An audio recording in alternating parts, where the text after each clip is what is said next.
Диджитал дәуірі, қарыштап дамыған технология, жасанды интеллект, саусақ ұшындағы әлемнің мол мүмкіндіктері. Зияткер тұлға. Азан радиосында Интеллект FM бағдарламасы. Ассалаумағалейкум, қадірменді Азан радиосының тыңдармандары, біздің әлеуметтік көрермендеріміз, баршаңызға да қайырлы күн тілейміз. Бүгін қасиетті жұма, яғни осы күні ойға алған істеріңіз сәтімен жүзеге асуына тілектеспіз. Бұл тапқырлар мен озық ойлардың насихаттайтын Интеллект FM радио хабары. Бүгінгі біздің студиямызда осындай талантты жастар, жас буынды өкілдері келіп отыр. Бүгін біз бағдарламамызда осы жастардың өнерін тамашалайтын боламыз, және де жасап жатқан дүниелермен таныс болатын боламыз. Және де осы біз бағдарлама аясында бүгін робототехникаға арнап отырмыз. Осы тақырып аясында біздің арнайы мамандарымызбен осы жастармен бірге әңгіме өрбітетін боламыз, сұхбат құратын боламыз. Бүгінгі біздің студиямыздың қонақтарын таныстырып өтейін. Алдымен біздің осы бағдарламамыздың тұрақты маманы, сарапшысы десе де болады. Алдан Асқар мырза келіп отыр. Қош келдіңіз. Жасап Атырау облысының техникалық дағдыларын дамыту жобасы менеджері, Казо Роботикс Атырау Республикалық робототехник федерациясының Атырау облысы бойынша филиалының директоры. Қош келдіңіз, Асқар мырза. Саламатсыз ба? Және де біздің екі бірдей жас жеткіншек келіп отыр. Ералы Енис, білім инновация лицей интернатының 9-шы сынып оқушысы, 2024 жылы робототехниканың республикалық чемпионатының Атырау облыстық іріктеу кезеңінде туды жеткізу санаты бойынша жеңімпаз атанған. Қош келдің, Ералы. Және де Қалымжан Нұрсұлтан, Jai School мектебінің 9-шы сынып оқушысы, 2022 жылы Атырау облысы бойынша сумо санаты бойынша робототехника жарысының жеңімпазы, және де 2023 жылы мини сумо санаты бойынша республикалық чемпионаттың жеңімпазы, 2023 жылы Түркия еліндегі Бурса қаласында өткен халықаралық робототехника бойынша MEP Robot Yarışması 2023 жарысының қатысушысы. Міне осындай бүгінгі біздің қонақтарымыз, осындай робототехникадан жеңімпаздар, жас дарындар келіп отыр. Қош келдіңіздер. Көңіл күйлеріңіз қалай? Өте жақсы. Рахмет, алдымен уақыт бөліп келгендеріңізге рахмет айтамыз. Асқар мырза, осындай талантты жастарыңызды бүгін біздің студиямызға келіп, біздің көрермендермен, біздің тыңдармандармен таныстырып жатқаныңызға рахмет айтамыз. Қош келдіңіз. Бұған дейін де жалпы өзіңізбен осы бағыттағы жұмыстар жөнінде әңгімелескен болатынбыз. Енді бұл жолы өзіңіздің осы шәкірттеріңізді алып келген екенсіз. Қош келдіңіз дейміз. Қазір енді осы жақында ғана осы робототехника бойынша бір сайыстар өткенін естіп қалдық. Бақ беттерінен қалай өтті? Соңғы өткен шаралар, соңғы өткен жұмыстар бойынша айтып отырсаңыз. Осы 16 наурызда Теңіз Шаруа компаниясының әлеуметтік инвестиция бағдарламасы бойынша роботек гранд турнамент робототехника жарысы өтті. Бұл деген республикалық чемпионаты, соның Атырау облысының кезеңі өтті. Сол кезде Ерали туды жеткізу санаты бойынша жеңімпазы болып шықты. Және Қалымжан Нұрсұлтанмен таныстырып кетейін. Ол да осы 2023 жылы республикалық чемпионаты болғанда робототехниканың соның чемпионы, мини сумо санаты бойынша чемпионы болды. Және Түркия елінде MEP Robot Yarışması дейді ғой, ағылшынша MEP Robot Contest дейді. Сол халықаралық жарыста қатысып шықты. Бәрекелді. Жалпы жаңа туды жеткізу, сумо деп айтып жатсыз ғой. Жалпы осындай бағыттар, санаттар өзі қалай бөлінеді? Негізі әрбір жарысты белгілі бір осындай белгілене ме, әлде өздеріңіз дағданасыздар? Енді робототехника бөлінеді, ол спорттық робототехника дейді. Сонда роботтар как спортсмен сияқты бір-бірімен жарысады. Мысалы, ұпай жинайды, уақытқа жарысады. Сондай бірнеше түрлері, санаттары бар. Жасап шыққан. Мысалы, сумо деген, ол деген Жапония елінде біз сумо деген күрес жарысын білеміз ғой. Соның доңғалақ мындай дохё деген болады осындай. Екі мына жерінде сызығында екі сумоист тұрады, бір-біріне итеріп. Дәл солай, осындай роботта өте популярный дүние жүзінде сондай жарыс бар. Сумо деген екі робот бір-бірін денесімен итеріп шығып, құлату керек. Қай робот итеріп шығады, сол жеңімпаз болып аталады. Яғни роботтардың күресі дейсіз ғой бұлай? Иә, роботтардың күресі айтып болады. Сол бірнеше сондай финал, жарты финал сондай өтеді сол түрінде.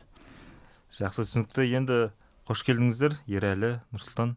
Енді Ерәлі өзінен бастасақ, жалпы енді бұл роботпен айналысу, жалпы ең бірінші ол адамның бір миының жақсы жұмыс жасауына бір септігін тигізетін болар деп ойлаймын.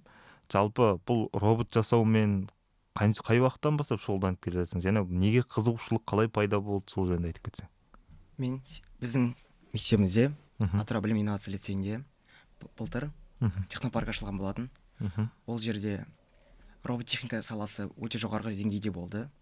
Біз сабақтан кейін әрқашан достарымызбен барып, сонда көңіл көтеретін болдық, сум ойнап. Ол бізге қызық болатын, және роботтехника сабақтар өтетін.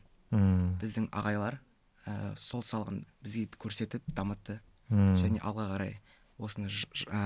қарай дамытуға жоспар берді. Өте жақсы. Нұрсұлтан, өзіңіз жалпы қалай қызықтыңыз робототехника? Мен кішкентай кезімде роботтехникаға барғым келіп жүрді. Менің мамам Тиреной деген жерге апарды. Сол жерден өзімді дамыттым. Өте жақсы. Жалпы енді жаңа мына біздің алдымызда тұрған мына туды жеткізу санаты бойынша Ерәлі сенікі. Бұл робот қалай жұмыс жасайды? Бұның жалпы құрылымы қалай, сол жөнінде айтып кетсең. Бұл роботта 3 сенсор болады. Ал туды жеткізу бойынша бізде қара линия болады, сол линиямен жүру керекпіз. Бұл 3 сенсор сол жолға жауап береді. Сіз код енгізу арқылы осы пит деген программа болады. Соны жазып арқылы сіз программа арқылы құясыз. Сол арқылы жүреді. Ал бұл көбек болады. Соны бір жерден екінші жерге апару керек. Бұл соны қамтамасыз етеді. Сіз оны кодпен байланыстыру керексіз. Олар бәрі бір затта жүру керек, бір затта қозғалу керек. Ал келе жатқанда туды алып келу керек өзбен бірге, бастаған жерінен кейіннен қайтып келу керек. Жаңағы осы сайыстарға барған кезде мысалы, осыны роботтардың барлығының көлемі осындай бірдей деңгейде бола ма, әлде басқаша роботтар бола ма? Бұнда мысалы осы туды жеткізу сайысына қатысып жатқан кезде барлығы бірдей деңгейде бола ма, әркімдікі әртүрлі бола ма? Әркімдікі әртүрлі болады. Әртүрлі. Мұнда Arduino болады, Spike Prime және EV3. Көбі EV3 болды. Ол бағдарламалар ма сонда жаңа? Иә, ол бағдарламалар. Әртүрлі бағдарламалар болады. Мысалы EV3 ол оңайырақ Arduino мен Spike Prime'ны салыстырып қарағанда. Ал ол адамның өзіне байланысты, кодты жазып енгізу арқылы соны пайдалана аласыз. Қашықтан басқарылады, бұлар негізі? Қашықтан басқаруға болады. Бірақ бізде жарыста сен кодты өзің барып енгізу керексің. Бізге қашықтан бұны қолдануға болмайды. Өте жақсы. Енді біздерге енді былай таңсық дүние болғанмен тыңдап отырсаң өте бір қызық нәрсе екені бұның барлығы. Енді бұл әрине жаңағындай осындай жастардың бір ой ұшқырлығы, қиялы деп айтуға болатын шығар. Енді болашақтың өзінде де осындай жаңағы робототехниканың дамы болашақта да жаңа қолданысқа енетінін айтып жатыр ғой. Қазірден бастап енді осындай дүниелердің дамуы өте әрине қуантарлық жағдай. Сондықтан да сәттілік тілейміз саған алдағы уақытта да. Енді Нұрсұлтанның жұмысымен танысайық. Нұрсұлтан, сенің жасаған дүниең қандай? Менің роботым Arduino'дан тұрады. Arduino деген не нәрсе, соны ашып түсіндіріп беріп кетсең. Arduino деген программалары ма? Программалары бар. Микроконтроллер арнайы. Ол деген ішінде C++ тілімен жазып, сол ішіне бағдарламасын қоясыз. Тоқтармен жалғап, сондай. Тоқпен жүреді, барлығы? Алыстан басқарыла ма бұл? Жоқ, алыстан басқарылады. Программа арқылы қозғалады. Барлық роботтар жалпы автономды түрінде жұмыс жасау керек. Себебі робот болған соң өзін ми сияқты бар, контроллер бар өзін. И өзі сол жазған бағдарлама бойынша өзі тапсырма орындау керек. Әрине андай алыстан басқаратын жарыстарда болады. Бата оларды біз көп қолданбаймыз басқаратын. Біздің біздің енді көріп жүргеніміз жалпы алыстан басқарылады, былай жарыстарда қолданатын жаңағындай пульт сияқты дүниелермен басқарылатын дүниені көргенбіз да. Енді бұларды енді былай қарағанда бізге енді көптен көрмеген дүние. Жалпы сыртынан басқарылатын жарыстар ол деген операторлардың жарыстары. Екі оператор роботпен жарысады, екеуі бір-бірімен адам мен адам жарысады негізінде. Мынау робот пен робот жарысатын жарыс болған соң ішіне бағдарлама құйып, екі робот бір-бірімен жасады. Өздері жүреді, сондай қызық екен. Бұны қосып қарауға бола ма қазір? Осы жерде қосып қарап, қалай қозғалыс қосып қарауға тек өте тез жүреді. Мына робот қоюға болады. Тез жүре ме? Өте тез жүреді қазір. Бұлар кетіп қалуы мүмкін бе? Стау алуға үлгеру керек бізде онда ғана. Онда тез стау алуға тырысып отырайық. Сәттерін дайындаған соңғысы мінекей. Вот тез жүреді екен, арнайы осы бір жарысқа арналған республиканың чемпионы, осы барлығын жеңіп шыққан. Осы керемет, өте жақсы. Тамаша. Құрметті көрермен, өздеріңіз көргендей, міне роботтар болашақта айтып жатыр ғой, жалпы әлемді осындай технология билейді, жаңа робототехниканың заманы деген сияқты.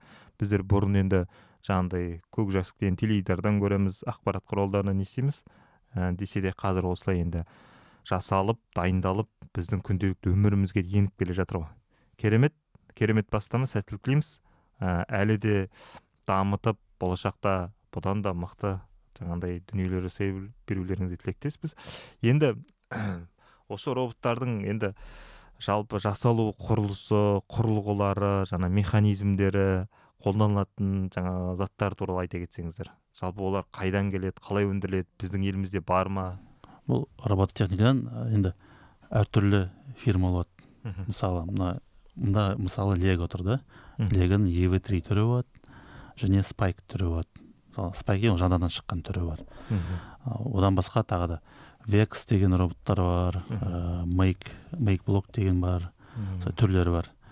Сосын Arduino деген, ол жалпы ол тек микроконтроллер. Оған құралдар жасайтын болсақ, әртүрлі материалдан жасауға болады. Мысалы, әртүрлі тоқтарын, моторларын бөлек-бөлек әртүрлі компаниялардан жинап, бірге құрастыруға болады. Және 3D модель жасап, соны 3D принтермен басып шығаруға болады. Мысалы, мына үстіндегі корпустары 3D принтермен шығарған корпустар. Сосын әрине арнайы дүкендер болады, роботтар сататын, өздері темірден құрастырып жасайтындар. Кейбір бөлшектерді соғадан да алуға болады. Сосын осы жарыстарда жалпы бөлінеді. Кейбір жарыстар, олар арнайы бір фирманың жарыстары болады. Мысалы, Lego болса, Lego'нікі болады. Кейбір жарыстар, олар арнайы брендті таңдамайды. Әртүрлі брендтер қолдан жасаған роботтар болуы мүмкін. Солай қатыса алады. Мысалы, мына дүниені жасаған кездер әлі былай қарап тұрсаң, бір құрастырған дүниеге ұқсамайды. Бір жерден жаңа дайын күйде жасалған дүние сияқты, былай сырт көзі қараған кезде. Жалпы бұл қалай жасалды? Бұны жасаған кезде бір нәрсеге сүйенесің бе, немесе бір қандай да бір робот бір нәрсеге қарап отырып жасадың ба, немесе өзіңнің ойыңның қиялыңмен қосылған дүние ме, сол жөнінде айтып кетсең. Ол робототехника саласында іздену процесі ең бастысы. Сіз кодты да, роботты да іздейсіз, қызығасыз. Мысалы, мен бұл роботты жартылай өзім, және де жартылай видеолар тамашалау арқылы пайда болды. Интернет арқылы. Біз досымыз екеуміз осыны ойлап таптық. Жалпы, мысалы, Lego EV3 ол деген бөлшектері өздері стандартты түрде болады. Бәтті олардан конструктор ретінде әртүрлі конструкция жасау болады. Өзін ойлайтындай. Бәтті жалпы бөлшектері стандартный. Бәтті общий конструкция, инженерлік шешім әртүрлі болуы мүмкін. Жалпы осы сала қазір біздің елімізде жақсы дамып жатыр ғой. Енді көп жарыстарға барасыңдар, қатысып жүрсіңдер. Тағы қандай қосатын дүниелер, қосатын нәрселер бар деп ойлайсың? Өзің жалпы енді былай замандастарың болатын шығар, бірге қатысып жүрген таныстарың, достарың деген сияқты. Сол қарап, сұрап, былай тәжірибе алмасып, немесе интернеттен қарап деген сияқты, басқа елдерде қалай болып жатыр деген сияқты бір қарап өздерің зерттеп көресіңдер ме? Әрине. Бұл қызық. Қандай, қызық, қай жағы қызық, жалпы қандай болашақта осындай роботты роботтар жасағыларың келеді, сол жөнінде өз ойларыңмен бөлісе тұрсаңдар. Мен болашақта өз басым робот доставщик істегім келеді. Өзің шамасынан үлкен. Мысалы, бір затты берсең, келесі точкаға дейін өзі автономды режимнен апару. Мен соны қазіргі кезде бар, бірақ ол мини түрі, кішкентай. Мен соны үлкен деңгейде. Бұл Қытай елдерінде қатты дамыған. Онда ютубтан бағдарламалар көп тамашаламыз көбіне. Нұрсұлтан, сенің ойың қандай? Мен мега сумо роботын жасағым келеді. Сол жаңа айтқандай мини сумоның үлкен түрі. Үлкен түріне? Бәрекелді. Онда үлкен түрін енді жасап, қолданысқа енгізіп, осылай жақсы нәтижелерге көрсетулерін тілектестік білдіреміз. Жалпы енді бұл сала жақсы дамып келе жатыр деп айтып жатырмыз ғой. Қазір қызығушылықта жоғары шығар. Осылай жалпы ата-аналар тарапынан енді жас кезінде қандай да бір істі бастаса, ол одан әрі дамытуға өте үлкен септігін тигізеді ғой. Мысалы, қазір Ерәлі Нұрсұлтан мектеп жасындағы балалар осындай керемет жетістіктерге жетіп жатыр. Жалпы өздеріңізге осылай келіп, жаңағындай ниет білдіріп, қызығушылық танытатын балалар немесе ата-аналар көп па? Олардың жалпы басты қызығушылығы қандай негізі? Жалпы қызығушылығы жоғары, өте көп ата-ана, балалар өздері келеді. Енді қатысуын, мысалы, қатысқанда, қатысып робототехникамен айналысып бастайды, қатысады, мысалы, бір жыл болса, уже новичок арасында жарыстарға қатысуға болады.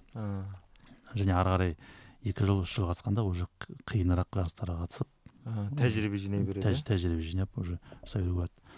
Ары қарай жоба жасауға болады. Жоба жасап тәжірибе алғаннан кейін өзінің стартапын жасауға болады, үйренуге болады. Осылай өзінің деңгейлері бар. Жалпы сіздерде қанша уақыт мерзімді қамтиды, мысалы, осындай қатысушылар, мысалы, қанша уақытта меңгеріп кете алады? Оның уақыттары енді әрине әртүрлі болады. Стартап бастайтындай болу үшін 5-6 жылдай қатысып, жобамен бір 3-4 жылдай қатысып, уже стартап деңгейіне жетуге болады. Мысалы, 10-11 сынып оқыған кезде кейбір оқушылар уже өздерінің стартаптарын бастап жасайды. Ары қарай студент кезінде сол өзінің университетінде жалғастыра береді жұмыстарын. Жалпы бұндай жас таланттарға қазір қандай қолдаулар бар? Жалпы қандай қолдаулар көрсетіледі, одан әрі жаңағы осындай дүниелерді дамытуға деген сияқты ізденіске шығармашылық? Әртүрлі стартап конкурстар болады, олар қаражат береді. Мысалы, кем дегенде 200 мыңнан бастап 3 миллионға дейін бару мүмкін қаражаттары. Соны ұтып жинап, сол қаражатты алып, өзінің жобасын ары қарай дамытуға болады. Өте жақсы. Нұрсұлтан, енді сен мына халықаралық жарысқа қатысып қайттың, Түркия елінде өткен. Қалай болды ол жердегі жарыс, ол жерде атмосфера, қалай сезіндің өзің? Өзім басқа сезіндім. Басқа сезімде болдым. Басқа елде, басқа қалада сол. Бұға халықаралық жарысқа алғаш рет қатысып тұрсың ба, әлде бұған дейін? Алғаш рет қатысып тұрмын. Қалай екен жалпы қатысушылар, сен көрмеген тың дүниелері болды ма? Таңдай қағып? Болды. Қай елдің келген қатысушылар мықты болды? Жалпы осыны әсеріңді айтып отырсың. Турция еліндегі адамдар қиындау болды. Жалпы Түркия елінде робототехника өте қатты дамыған. Олар алға шығып кеткен бірнеше жылдай. Мысалы, олар Жапон еліне барып, арасында Жапон қатысушыларды жинетіндей сондай жағдайлар болды. Мысалы, Жапон елінде сол жапондықтарды жинап, осы дүние жүзінде, мысалы, интернет дүкендер бар, роботтар сататын, солар Түркия елінен шыққан дүкендер, себебі робототехника қатты дамып кеткен. Мысалы, олар әртүрлі дрондар жасайтын болады. Мысалы, байрақтар деген дрон деген бар, соны естуіңіз бар шығар. Байрақтар дейсің. Сол робототехникалар дамып, дрондар дамып, сөйтіп сондай олар шығарып жүр өздері. Енді мынандай біз естиміз ғой, көбінесе осындай дрондарға, жаңағыдай роботтарға қажетті әртүрлі микросхемалардың барлығы сол Қытай, Тайвань деген елдерде жасалады деп. Сол жақта арнайы өздерінің жасайтын жаңағы фирмалары бар екен ғой, иә, арнайы фирмалар бар. Жарыстардың арасында сол Түркия еліндегі жарыстар олар ең мықтысылардың бірі. Мысалы ояқта мысалы неге мықты тәжірибе, мысалы бізде де осындай балалар бар, мысалы мектеп жасынан бастап қатысады. Ол жақта да солай ма? Мектеп жасынан бастап қатыстыра ма? Иә, олар мектеп жасынан бастап қатыстырады. Әлде арнайы пәндері бар ма? Үйірмелер бар? Арнайы пәндері бар. Сосын олар бізден бұрын бастаған ондай жарыстарды қатысып. Тәжірибесі бар дейсіз ғой. Иә, және олар мысалы жылына бір рет барлық бүкіл мұғалімдерді жинайды. Бір жерге жинайды, бәрін үйретеді. Сосын оларда бір жарыс емес, бірнеше жарыстар бар.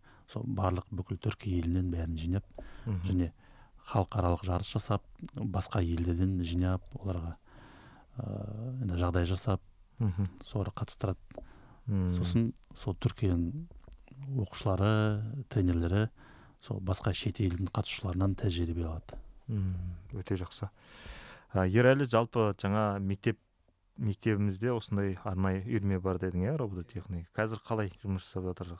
Қанша бала қатысып жатыр? Өзің сияқты осындай талантты балалар бар шығар? Бізде технопарк былтыр ашылғанмен, технопарк үйірмесі жақында ашылды. Ол өзіміздің 9-шы сынып оқушыларымен бірге ашылған үйірме. Қазіргі кезде 30 оқушыдай бұл үйірмеге қатысады. Және әр күні сабақтан кейінгі уақытта ол жерге кіріп, өзінің роботын құрастыра алады.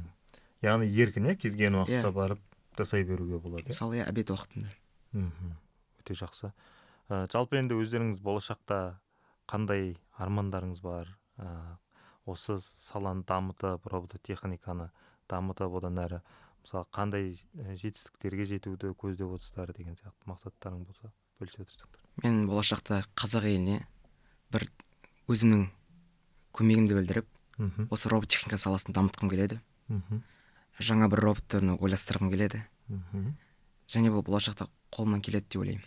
Өте жақсы. Енді бұндай жалпы талантты балалардың көбісі жаңағы шетелдерде білім алғысы келеді ғой негізінде. Оның үстіне шетелдерден де бір гранттар бөлінеді, жаңағыдай қолдауға деген сияқты. Шетелде оқу ойда бар ма жалпы жоспар? Бұйырса, Алла қаласа.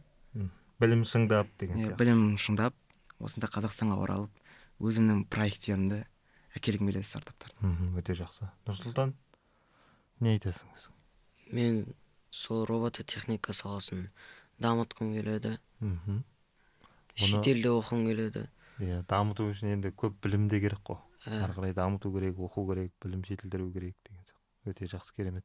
Сіздердің тараптарыңыздан жалпы қазіргі таңда өзіңіздің неде орталықта қанша шәкірттеріңіз бар қазір? Осы салада меңгеріп жатқан, жарыстарға қатысып жүрген беделді. Жалпы робототехника қатысып жүрген 100-ден астам бала бар. Енді жарысқа біз былай бөлеміз, кейбір жарыстарға мысалы бір 10 шақты бала қатысады, басқа жарысына басқа балалар қатыстырамыз. Бір 30 шақты бала жарыстарға қатысады жалпы. Қандай бағыттар бар қазір осы сала робототехника саласында? Робототехника жарыстарында ма, немесе робототехниканың өзінде ма? Өзінде қазір өздеріңіз мысалы апарып жүрсіздер жарыстарға. Қай бағытқа басымдық беріп дайындайсыздар деген сияқты ғой балаларды? Мысалы спорттық робототехника болады. Дәл осылай роботтар бір-бірімен жарысып, бір тапсырма орындап, ұпайлар жинайды, сондай спорттық бағыты бар. Спорттық бағыттың ішінде олар бөлінеді. Сумо, туды жеткізу, сызық бойымен жүру, сондай бөлінеді. Және жоба бағыты бар. Балалар өздерін бір проблема тауып, оны қалай техникалық түрінде шешуге болатынын анықтап, және өзінің изобретениесін жасап, өз жобасын шығып, жобасын қорғап, айтып, өзінің макет жасап, сондай жоба бағыты бар жалпы. Және де стартап бағыты бар. Егер жобасы ары қарай дамып кетсе, онда оны коммерциализация жасап, бизнес план жазып, стартап ретінде ашуға болады. Қолға алып дамытуға болады дейсіз. Енді болашақта да жалпы жаңаға министрліктердің тарапынан айтып жатыр, осындай саланы жалпы дамытамыз. Арнайы осы робототехника, жаңа қазір жасанды интеллектіне жақсы дамып жатқан кезең ғой. Кез келген жаңағындай жасанды интеллект арқылы кез келген орында жаңағы жұмыс күшіне, бір жағынан енді ол жұмыс күшін жаңағы азаюына септігін тигізгенмен, енді болашақта бұл технологияның заманы болайын деп тұр ғой, былайша айтқан кезде. Жалпы сіздерге сәттілік тілейміз. Керемет, тамаша туынды жасағансыздар. Енді жаңағы халықаралық жарыстарға қатысып, республикалық жарыстардан жүлде алды деп айтып жатырмыз ғой, дегендей. Енді бұның өзі үлкен тәжірибемен, жаңа үлкен дайындықпен келетін дүние ғой. Алда өздеріңізде қандай жоспарлар бар, қандай жарыстар тұр, балаларыңыздың дайындықтары қандай болып жатыр? Алда бізде осы мамыр айында біз 2 жарыс өткізіміз келеді. Бірінші жарыс ол авиа, авто және зымыран модельдеу. Осы алғашқыда біз зымыран жасау бойынша біз шеберлік сабағын жүргіземіз. Осы сәуір айында жүргіземіз. Онда ракета жасап, космонавтика күніне арнайы ракета жасап, балдар ракета ұшырып, ол жарылады да, сосын және парашют ашылып түседі. Сондай шеберлік сабағын жасаймыз. Сонымен дайындалған балалар сосын мамыр айында жарысқа қатыса алады. Және наурыз айында біз деген автомодельдеу, кішкентай машинка жасап, және авиа модельдеу бойынша шеберлік сабақтары өтті. Сол 3 бағыт бойынша жарыс өтеді. Авиа, авто және зымыран модельдеу бойынша. Сосын мамыр айында біз деген дәл осылай спорттық робототехника бойынша Каз робоспорт деген сон Атырау облыстық іріктеу кезеңін жүргіземіз. Ішінде сумо болады, сызық бойымен жүретін роботтар болады, сондай. Одан кері қыркүйек айында біз деген жоба бойынша сайыс жүргіземіз, жоба байқауын жүргіземіз. Осы Атырау облысынан бірнеше оқушылар, командалар жиналып, өздерінің жобаларын қорғайды. Өздерінің творчестволық жұмыстарын соны жасайды. Сосын тағы да осы мамыр айында біз деген дрон дейді ғой, беспилотный летательный аппарат бойынша біз шеберлік сабағын жүргіземіз. Және Атырауда осы шілде айында дрон мектебі ашылады. Соған шеберлік сабағын өткізіп, сол дрон мектебіне оқушылар жинап жасаймыз. Бәрекелді, оған дейін де оның да бір куәгері болып қала жатырмыз. Алдағы уақытта сәттілік тілейміз. Сол сәтімен жүзеге асып, осындай талант жастар одан ары қарай білімін шыңдап жалғаса берсін тілегіміз бар. Жалпы мына ауыл жастары, қазір ауылда да жастар бар, мықты жастар бар, балалар бар деген сияқты озық ойлы. Жалпы оларға қаншалықты көңіл бөліп тұрасыздар? Жалпы олар өте жиі қатысып тұрады. Мысалы, әр жарыстың бар 30%, кем дегені 30% ауылдан, районнан келген балдар болады. Және жеңімпаздың арасында олар да бар. Енді бүгін шақырдым, бірақ олар келе алмай қалды. Бүгін өкінішке орай. Бәрекелді. Онда ол ауылдың балаларымен келесі жолы сұхбатымызда сәті түсір, бұйырса тағы да жолға жатармыз. Бүгін келіп енді осы керемет бастамаларыңызбен бөлісіп жатқандарыңызға рахмет айтамыз. Енді біздің жас өнертапқыштардан осы біз көріп отқан көрермендерге, біздің тыңдармандарымызға кіші тілектерің болса, лебіздерің болса, өздерің сияқты осы робототехника саласына қызығып жүрген замандастарың айтар кеңестерің болса айтсаңыздар болады, бір-екі ауыз. Ең біріншіден радиосына үлкен көп рахметімді айтқым келеді.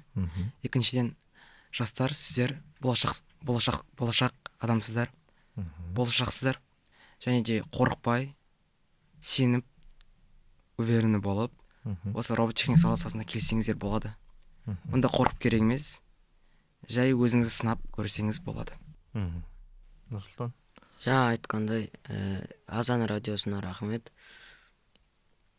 Сосын робот техника қатысыңдар. Ең бастысы өз-өзіне деген сенімділік керек қой бұл жерде, иә? Сенімділік керек. Жаңағы Ерәлі айтып отқандай қорықпау керек.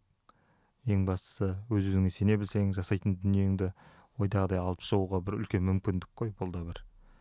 Өте жақсы, керемет. Осындай тың бастамаларыңыз көп бола берсін дейміз. Әлі де биік белестерді бағындырып, осындай робототехника саласы бойынша біздің облысымыздың, республикамыздың атын шығара беріңіздер деген тілегіміз бар. Рахмет айтамыз. Асқар мырза, өзіңізден бір-екі ауыз тілек тыңдасақ. Шақырғандарыңызға көп рахмет. Және балаларға техникалық бағытына дамыңдар, қатысыңдар. Ол деген енді техникалық болған соң ол творчество деп тоже саналады. Ол техническое творчество дейді оны деген. Шығармашылық жағынан тоже дамыңдар деп айтқым келеді. Қорқып керек емес, ерініп керек емес. Алда бірнеше жетістіктер бар. Сол үшін өзін аямай, тек қана алға басыңдар. Өте жақсы, керемет. Бұл жігіттер ең бірінші ата-анасына рахмет. Әрқашан қолдап отырған. Енді көп ата-аналар көп түсіне бермейді ғой бұндай саланы, десе де осындай салада баласының ұлын жетістікке жеткенін қалап, осы робототехника саласына беріп, одан әрі қолдап қолпаштап отқан ата-аналарға көп рахмет айтамыз. Көп жетістіктер тілейміз, сәттілік тілейміз. Оқуда әрқашан озат болыңыздар. Осы жаңа өздеріңіз айтып отқан болашақта осы еліміздің дамуына осы робототехника саласы бойынша өздеріңіз жаңа жобаларыңмен, жетістіктеріңмен көріне беріңіздерден тілегіміз бар. Бүгін келіп пікір білдіріп, ой бөлісіп, осындай керемет туындылармен бөлісіп жатқандарыңызға рахмет айтамыз. Құрметті көрермен, құрметті тыңдарман, осымен бүгінгі біздің бағдарламамыз аяқталды. Біз әр күн сайын жұма күні эфирге шығатын боламыз. Азан радиосы қосулы болсын. Бүгінгі біздің бағдарламамыз ұнаған болса, әлеуметтік желідегі парақтарымызға жазылып, астына пікір қалдырып, достарыңызбен, таныстарыңызбен, жақындарыңызбен бөліссеңіздер болатынын айта кеткіміз келеді. Келесі бағдарламада жүздескенше аман сау болыңыздар. Диджитал дәуірі, қарыштап дамыған технология, жасанды интеллект, саусақ ұшындағы әлемнің мол мүмкіндіктері. Зияткер тұлға. Азан радиосында Интеллект FM бағдарламасы.